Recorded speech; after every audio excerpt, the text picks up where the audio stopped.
الله الصمد لم يلد ولم يولد ولم يكن له كفوا احد بسم الله الرحمن الرحيم قل هو الله احد الله الصمد আল্লাহ জি ভাইরা এর আয়োজন করেছে দোয়ার মজলিস করলো ইয়া আরহামার রাহিমিন ইয়া আরহামার রাহিমিন আপনি তাদের পরিবার আহলদেরকে সকলকে আল্লাহ ইয়া আরহামার রাহিমিন সুস্থতার নিয়ামত দান করেন ইয়া আল্লাহ ইয়া আরহামার রাহিমিন ইয়া আরহামার রাহিমিন এর সাথে আরো যারা সংশ্লিষ্ট রয়েছে ইয়া আরহামার রাহিমিন আল্লাহ যে যেভাবে আল্লাহ এর সাথে মিলিত হয়েছে আল্লাহ সবাইকে আপনি কবুল আর মঞ্জুর করে নেন ইয়া আল্লাহ ইয়া আরহামার রাহিমিন ইয়া আরহামার রাহিমিন ইয়া আল্লাহ আজকে যে উদ্দেশ্যে আমরা এখানে বসা আল্লাহ আল্লাহ আমাদের যিনি প্রধানমন্ত্রী ছিলেন পূর্বে আল্লাহ উনি আজকে এখন নেই মালিক আপনার ডাকে সাড়া দিয়ে চলে গেছে ইয়া আরহামার রাহিমিন আপনি জানেন আল্লাহ যদি কোনো ত্রুটি বিচ্যুতি হয়ে থাকে তো মালিক আমরা এতগুলো মানুষ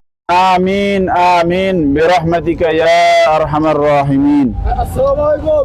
গণতন্ত্রের মা যেদিকে চলে গেছে তাকে কি সবাই ধন্যবাদ জানিয়ে আমি শেষ করছি। দোয়া ও মিলাদ মাহফিলের সম্মানিত সভাপতি, উপস্থিত বিভিন্ন স্তরের নেতৃবৃন্দ, আমার সামনে মুরব্বিয়ান, আজকে আন্তর্জেলা সাভার গেন্ডা কমিটির পক্ষ থেকে যারা আজকে এই আয়োজন করেছেন সবাইকে আমি ধন্যবাদ জানাচ্ছি এবং যারা আপনারা উপস্থিত হয়েছেন আপনাদেরও ধন্যবাদ। আপনারা আমাদের দেশ নেত্রী মা ও মাটির মানুষের নেতা বেগম খালেদা জিয়ার জন্য দোয়া মাহফিলের অনুষ্ঠান আমরা করেছি। আপনারা এসে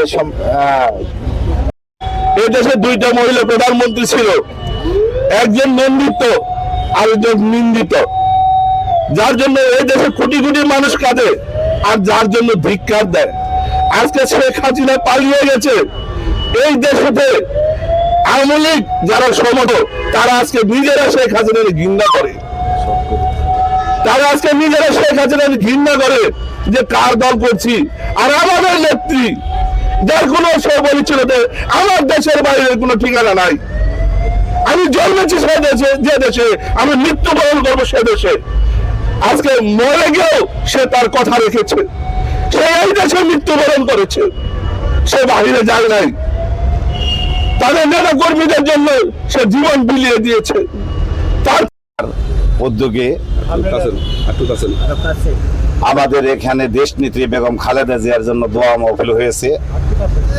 আপনারা ওনার জন্য দোয়া করেছেন, আপনারা ওনাদের পরিবারের জন্য দোয়া করবেন। ওনার পরিবার যিনি এই সুখ সইতে পারে এই আশাবাদ আমি আপনাদের কাছে রাখছি।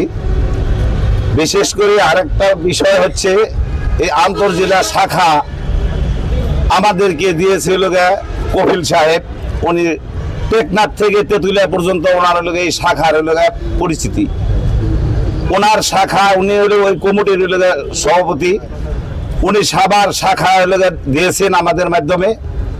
আপনাদের ময় মুরব্বীর সহযোগিতায় এবং আপনাদের দোয়া কামনায়